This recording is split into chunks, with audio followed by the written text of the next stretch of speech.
नरोत्तमं देवीं सरस्वतीं व्यासं ततो जयमुदीरयेत् नष्टप्रायेषु अभद्रेषु नित्यं भागवत सेवया भगवते उत्तमश्लोके भक्तिर्भवति नैष्टिकी.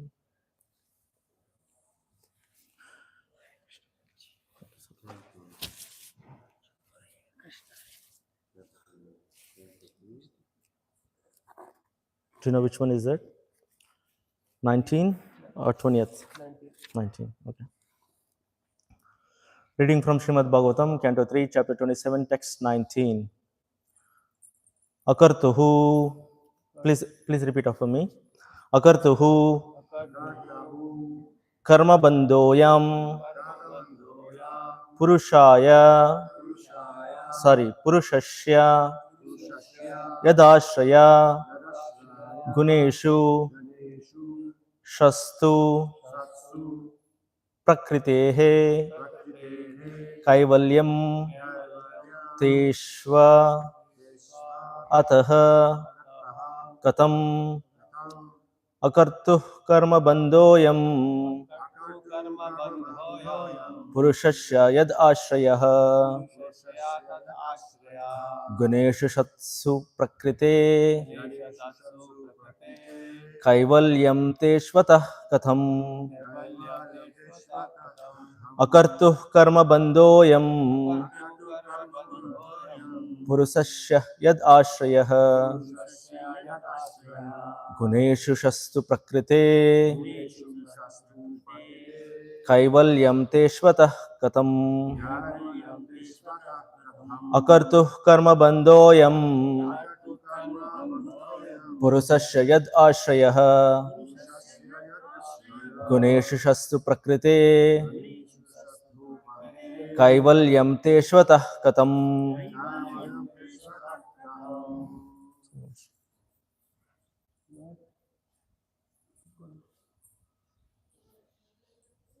Akartu karma bandhoyam purushasya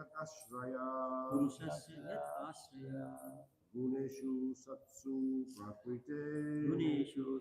prakrite kaivalyam teshvatah katham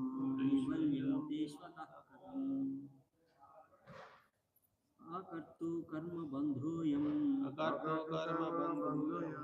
purushasya yat ashrayah guneshu satsu prakrite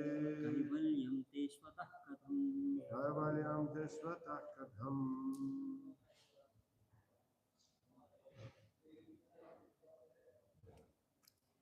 Divya?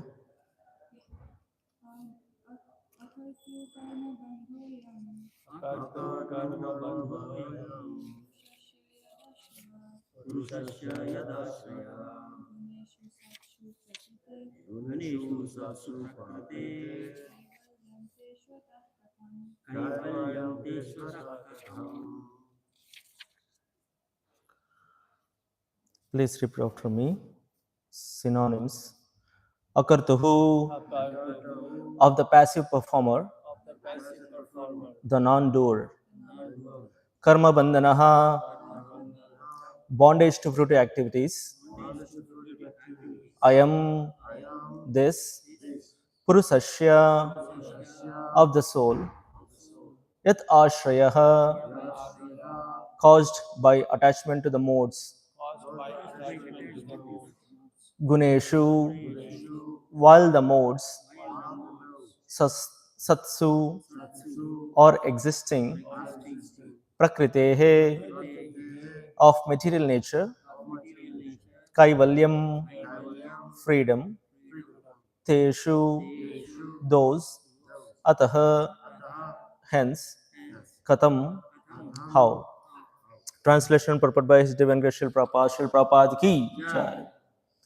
Hence, even though he is the passive performer of all activities, how can there be freedom for the soul as long as material nature acts on him and binds him? Purport. Although the living entity desires freedom from the contamination of matter, he is not given release. Actually, as soon as a living entity puts himself under the control of the modes of material nature, his acts are influenced by the qualities of material nature and he becomes passive. It is confirmed in Bhagavad Gita, Prakrite Kriyamanani Gunaihi. The living entity acts according to the qualities or modes of material nature. He falsely thinks that he is acting, but unfortunately he is passive. In other words, he has no opportunity to get out of the control of the material nature because it has already conditioned him. In Bhagavad Gita, it is also stated that it is very difficult to get out of the clutches of the material nature. One may try in different ways to think that everything is void in the ultimate in the ultimate issue, that there is no God, and that even if the background of everything is spirit, it is impersonal. This speculation may go on, but actually it is very difficult to get out of the clutches of material nature. Devahuti poses the question that although one may speculate in many ways, where is liberation as long as one is under the spell of material nature? The answer is also found in Bhagavad Gita 7:14. Only one who has surrendered himself unto the lotus feet of the Supreme Lord Sri Krishna, Mameva, Mameva ye prapadyante, can be freed from the clutches of Maya. Since Devahuti is gradually coming to the point of surrender, her questions are very intelligent. How can one be liberated? How can one be in a pure state of spiritual existence as long as he is strongly held by the modes of material nature? This is also an indication to false meditator. There are many so-called meditators who think, I am the supreme spirit soul. I am conducting the activities of material nature. Under my direction, the sun is moving and the moon is rising. They think that by such contemplation or meditation, they can become free. But it is seen that just 3 minutes after finishing such nonsensical meditation, they are immediately captured by the mode of material nature. Immediately after this high sounding meditation, a meditator becomes thirsty and wants to smoke or drink. He is under the strong grip of material nature, yet he thinks that he is already free from the clutches of Maya. This question of Devhutis is for such a person who falsely claims that he is everything, that ultimately everything is void, and that there are no sinful or pious activities. These are all atheistic inventions. Actually, unless a living entity surrenders unto the Supreme Personality of Godhead, as instructed in Bhagavad Gita, there is no liberation or freedom from the clutches of Maya. ॐ अज्ञानतिमिरन्दस्य ज्ञानाञ्जनशलाकया चक्षुरुन्मिलितं येन तस्मै श्रीगुरवे नमः। श्रीचैतन्यमनोभीष्टं स्थापितं येन भूतले स्वयं रूपकदा मह्यं ददाति स्वपदान्तिकं। वन्देऽहं श्रीगुरौ श्रीयुतपदकमलं श्रीगुरुं वैष्णवांश्च श्रीरूपं साग्रजातं सहगणरघुनाथान्वितं तं सजीवं साद्वैतं सावधूतं परिजनसहितं कृष्णचैतन्यदेवं श्रीराधाकृष्णपादान् सहगणललितः श्रीविशाखान्वितांश्च। हे कृष्णा करुणा सिंधो दीनबंधो जगतपते गोपेश गोपिका कांत राधा कांत नमोस्तुते तप्त कांचन गौरंगी राधे वृंदावनेश्वरी वृषभानुसुते देवी प्रणमामि हरिप्रिये वाञ्छकल्पद्रुपयश्च कृपा सिन्धुभ्येव च पतितानां पावनेभ्यो वैष्णवेभ्यो नमो नमः। जय श्री कृष्ण चैतन्य प्रभु नित्यानंद श्री अद्वैत गदाधर शिवासादि गौर भक्तवृंद। हरे कृष्णा कृष्ण कृष्ण हरे हरे, हरे राम राम राम हरे हरे। अकर्तुः कर्म बंधोयम पुरुषस्य यद आश्रयः गुणेषु शस्तु prakrite kaivalyam teshva atah katam. So this is a question. These are the questions, set of questions asked by Mother Devhuti.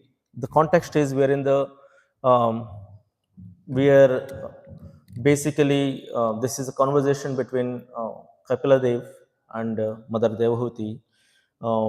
Kapila Dev had explained in detail about the material nature, body, how the this world is created, and all these things in detail in the previous chapters. But this chapter, after I'm just trying to see, yeah. After he explained about some little bit about the material nature, Mother Devati has started asking questions. So what was this? The question what? Okay, yeah. The one she this is the second question, second verse of the questions. The first question she asked was, "My dear Brahmana, does material nature ever give release to the spiritual spirit soul?" Since one is attracted to the other eternally, how is there separation possible? That was the first question. And the second question in this verse, sorry, the second question was, as there is no separate existence of earth and its aroma or the water or its taste, there cannot be any separate existence of intelligence and consciousness. Now, the third question in this verse is, hence, even though he is the passive performer of all activities, how can there be freedom for the soul as long as material nature acts on him and binds him? So, this is a very pertinent question, right? So, think about that. We're living in this material world. How can we get released? What is the chance of a material body, soul, basically the materials, sorry, the spirit soul, which is covered by the body, right? Uh, how can that spirit soul, which is so much covered, which is because what is the soul? Why are we here, right? Think if you think about that, the self-realization question is like, why are we here? We are here because of the karmas we have performed, right? And those karmas are being accrued every second. Every moment passes, we are doing some kind of a karma, and that karmas are being accrued, and those impressions are being carried in the mind. So the body, the spirit soul is covered with three things, right? Mind, body, sorry, false ego, intelligence, and mind, right? Um, so these impressions are carried on the mind, and when we are in this, so because of these impressions, we are doing the actions. We are not doing actions according to our wish or will, right? We may think that we are doing actions just like that. Let's say if I'm speaking today now here, I may think that I'm giving the class because I decide to give the class. No, there was some kind of impression, some kind of karmas that have been performed, and the results of that karma, I'm doing it now. The reactions are the results of karma, we're doing it now. This is a, like just a live example here. But if you're all sitting listening to class, you might have slept, right? Why are you here? You could have, like this Divya, she's a small girl now, she might have slept. I mean, why should I go to Saturday morning? I mean, helping my dad. She didn't take, but she had an option and she came here because there were some karmas which were performed in the, like sukritis they're called, as like piety which was performed, and that piety is paying off, or that piety is being reaction, turns into reactions of what we do here, right? So that's why we are here. So now Mother Devahuti's question is, if we are in this material world, right, how are we getting released from it? We are always there, we are doing some actions in this material world. And it's the example what she has given is like, earth has aroma, you all know, right? Know that, right? And water has a taste. In the previous verse it says water has a taste. Do you know water has a taste? Do you agree water has a taste? It depends where water come from. Yeah, just let's say a pond or some drinking water, general water. So I'll tell a little story, not a story, a little anecdote of long time back. So first time I was doing Guru Purnima. So my friend said, you have to fast till moonrise. No water, no drinking water. First time, it was in 1999, I think. So first time I was fasting, and I got to go to temple afterwards, right? And when you go to temple, even though after the moonrise, they do the arti, they do the abhishek. So it became like 9 o'clock, 10 o'clock in the evening. By the time I took water, I was so thirsty. That whole day we were running around. I had a college and engineering college, so we had some farewell party for the seniors and other things. So we were running around without a drop of water. I didn't take a drop of water, right? So 9 o'clock, around 10 o'clock, I think, after Abhishek finished, the Maha Arti finished, and they gave me the water. I got a chance to drink water. When I took the first sip, then I realized, did they put anything in here? Like is it regular water, or because I by the time I was like 19, 20 years, and I was drinking for 20 years. I never knew that water has a taste. So after fasting, then when I drank that water, I realized that, oh, Water has a taste. No, they didn't add anything. It's just a water. Normal water has taste. So if for when we have something in abundance, we don't feel or we don't really appreciate the nature of what we have. So that's what happens. So you keep drinking, you don't feel that. But when you drink, when you're thirsty, real thirsty, and when you really want it, so water has taste. So that's what it is. So so this water had a taste like that. The taste comes with water. It's natural, and Krishna explains it in Bhagavad Gita also. I am the taste of water, right? So that is, I realized that at that point of time. But anyway, so as the water cannot be separated from the taste, and as the earth cannot be separated from the aroma, so aromas of earth, it's always there. I mean, scriptures talk about it.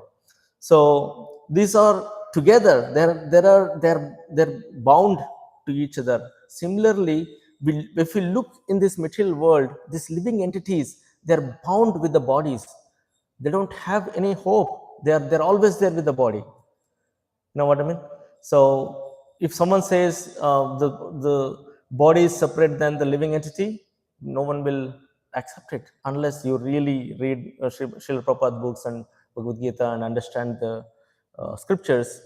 No one will accept, because it looks like they're all together. They're bound to each other, the body and the living entity. That's what surprise she was Mother Devati was mentioning, like how can, if someone is bound like that, with the, like, if a living entity is bound with the body so passionately, so dearly, so closely, how can that living entity get a chance to get out of here? That's the question she is asking, right? How can a living entity get liberated? Kaivalyam. So that's the word used here, right? Kaivalyam. Kaivalyam is liberated. How can a living entity gets liberated with that? And Srila Prabhupada explains in the purport that Kaivalyam, or the liberation, comes from the surrender. Right? What is the verse he explains? 7:14. Only one who has surrendered himself unto the lotus feet of Supreme Lord Krishna, Mameva ye prapadyante, can be freed from the clutches of Maya. When you surrender to lotus feet of Krishna, what do you mean by surrender? Let's understand about that. Sharanagati. That means surrender. What do you mean by surrender? Someone wants to take a guess from the bench? What is a surrender? Surrender to Krishna. Yeah, chant and always hear about Krishna. Very nice. Yeah. Yeah, 9 types of bhakti you can do. Yeah, bhakti is there, but surrender is a part of bhakti. There are 9 processes of devotion. That processes we follow when you are surrendered. You know what I mean? So 9 processes are there, and surrender is a part of that bhakti, whatever you're trying to do. So surrender is basically, we are acting, or our action should be dedicated to the Lord Krishna. Whatever action you do, you go to office, no problem.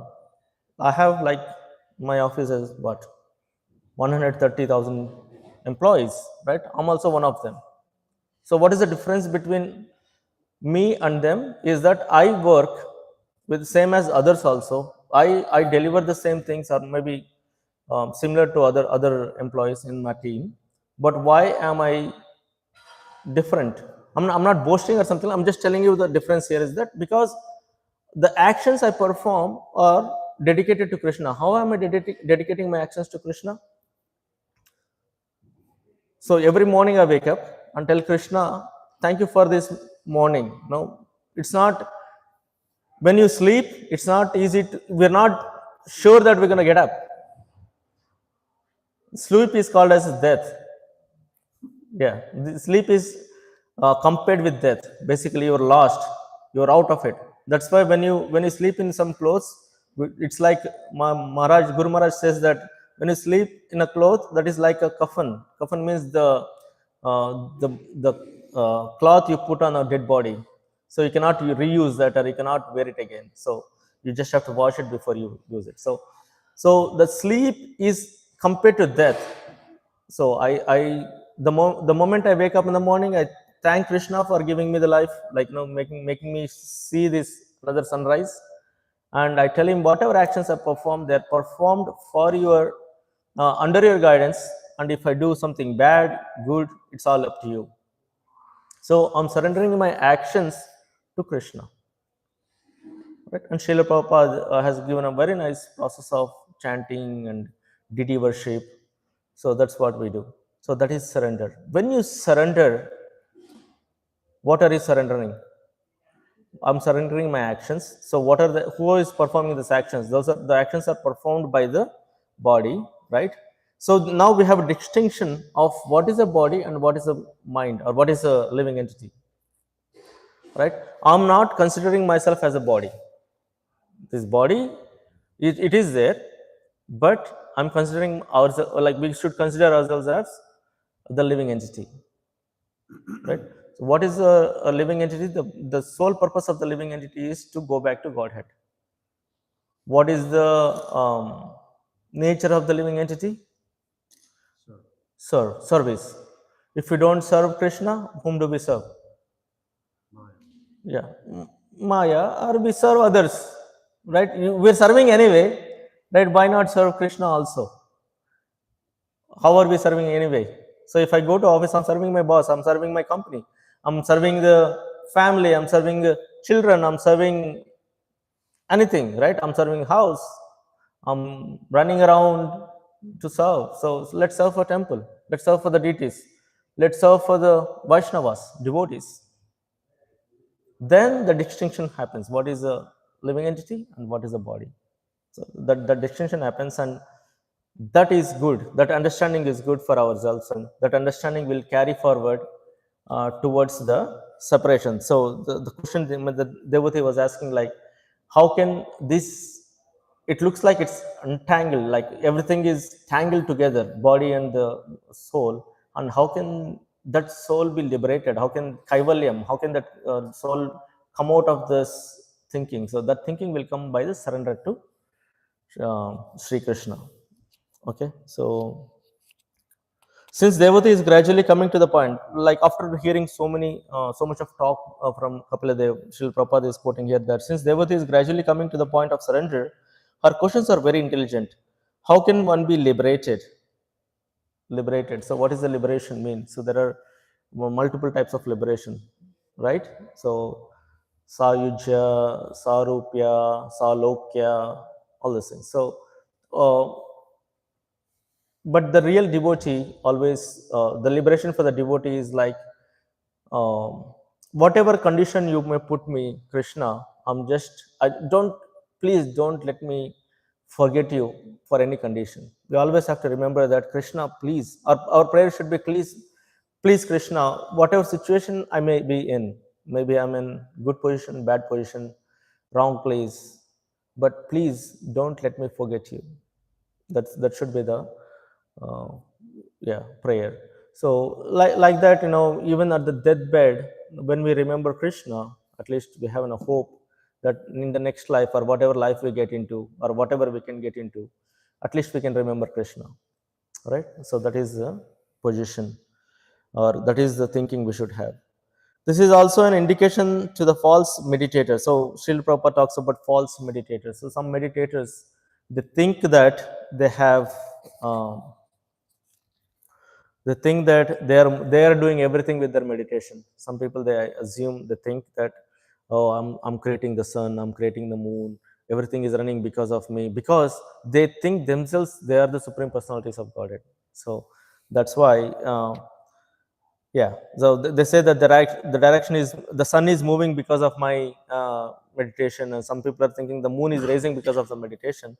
They think that by such contemplation or meditation they can become free. They're thinking like that, but it's not true. Just 3 minutes after all this meditation, still proper, like, on a lighter vein, he says that right after 3 minutes after that meditation, they go and smoke or drink. So what's the use of that meditation? What kind of God you are, right? Because if you are God, nothing should bother you, right? Lord Sri Krishna, He has depicted, or he showed that he is Supreme Personality of Godhead by lifting Govardhan. Right? The other day, who was that? That Prabhu was mentioning. Yeah. GKD was mentioning that he pulled it up and he said, I cannot even hold it for 5 minutes or 10 minutes like this small little thing. But Sri Krishna was lifting the Govardhan hill for 7 days on his pinky. What is pinky? Pinky, left hand pinky. So was he tired? Was he sweating? No, he was enjoying. He was relaxed. So that is the Supreme Personality. That is the power of Supreme Personality of Godhead. So when you proclaim, or when a living entity proclaims that he is Supreme Personality of Godhead, or if he thinks that he is controlling the things around, that's a foolishness, right? Do you agree? It's foolishness. So because Sarshin, okay, he is under the strong grip of material nature, yet he thinks that he is already free from the clutches of Maya. This question of Devahuti is for such a person who falsely claimed that. Yeah, so this question is for that person. These are all atheistic inventions. Actually, unless a living entity surrenders unto the Supreme Personality of Godhead as instructed in Bhagavad Gita, there is no liberation or freedom from the clutches of Maya. So, unless we surrender, as we discussed earlier, unless we surrender to the Supreme Personality of Godhead, there is no freedom. So, the question is like, are we surrendering to the Lord? Is bhakti, like, does bhakti lead to the surrender? Yes. So bhakti, the process we follow, bhakti is a process, like bhakti yoga. There are so many other processes, but everything will culminate into bhakti yoga. Right? What is bhakti yoga? Whatever actions we are doing, right? Yeah, that should be dedicated to the Lord Krishna. Exactly, include Krishna being the center. I used to hear that word in the beginning years, like put Krishna in the center. I was thinking, why? Like, what do you mean by put Krishna in the center? So it's putting Krishna in the center means whatever actions we perform, like, it's the same thing. We're doing everything exactly the same. Just the thought process, just the thinking changes, right? How you think about it, situation. So what happens if you become a devotee? You don't have problems. Everyone has a problem. Why? Why devotee should also suffer? Yeah, it's because material world. This material world is a jail. When you're in a prison, you cannot expect luxuries there, right? So that's where it comes to. So when you have when we are in a jail, it's discomfort. Discomforts are always there. But the difference between a devotee and a non-devotee is that devotee will accept that. He understands how to react. The reactions are different. How do you act upon the situation? It differs. Like if something happens, like it happens, like if there is an accident, let's say a car was went and bumped into some other car. Both the devotees and non-devotees, they both panic, but the non-devotee will think, oh, what happened? He starts blaspheming and yelling and cursing and everything. But devotee may be like, will be Krishna, whatever it is, right? I heard so many stories that, um, there are so many situations where, I don't want to give my example, but I'll give another example. So there was this devotee who was traveling on the flight. So there was turbulence, right? Air India flight. It was in about 32,000 feet above the land, right?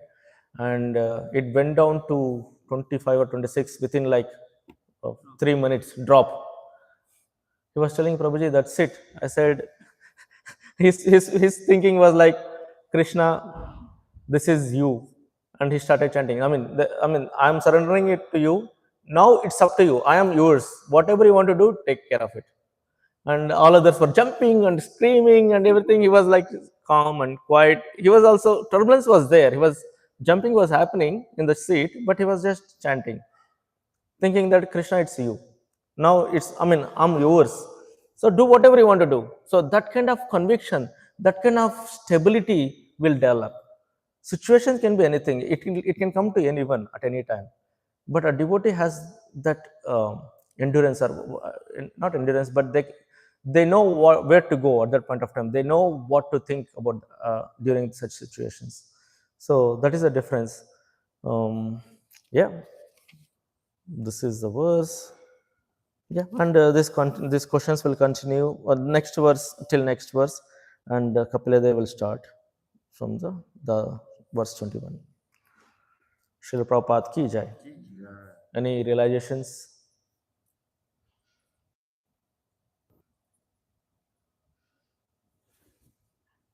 Okay. Jai. Thank you so much. Okay, sorry, Prabhuji.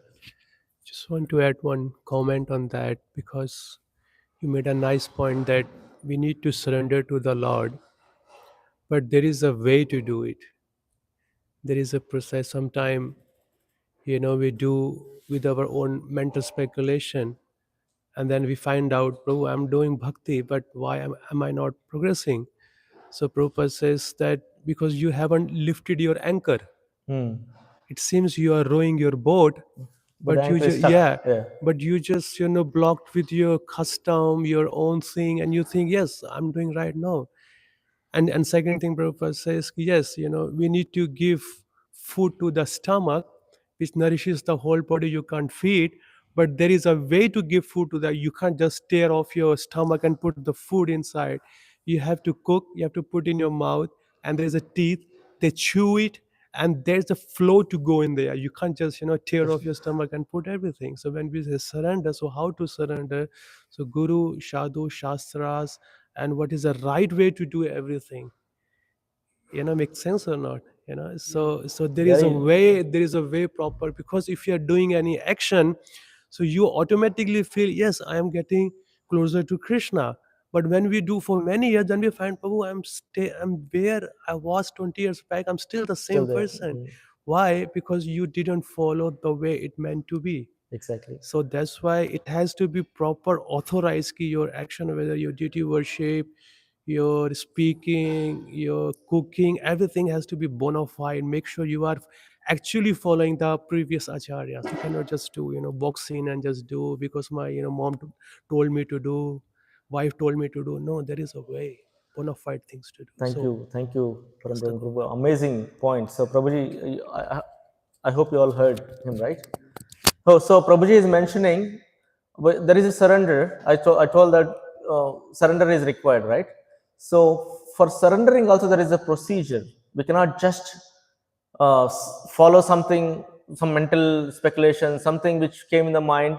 We think about it and we start doing it, and eventually after 20 years, 25 years, we feel that, oh, I'm still there, I didn't even progress. So why? And Prabhupada, Prabhuji quotes Prabhupada that, Srila Prabhupada mentions, to follow, I mean, to progress or to do any kind of action in bhakti, there should be some kind of authentication, like Guru, Shastra, and Sangha. Like, all the association and Guru and Shastra should be there. You should follow the scriptures, you should follow the Vakya or the Vani of Gurus, and only the authorized procedures we should follow. We cannot just whimsically do whatever we want to do, and we think that why we're not progressing, because if we don't progress because it's not authorized, it's not the right way to do it. For everything there is a reason and there is a procedure. So that's what we have followed. Thank you, Prabhuji. Right, anything else? Okay, thank you, Sadhu. Jai Srila Prabhupada.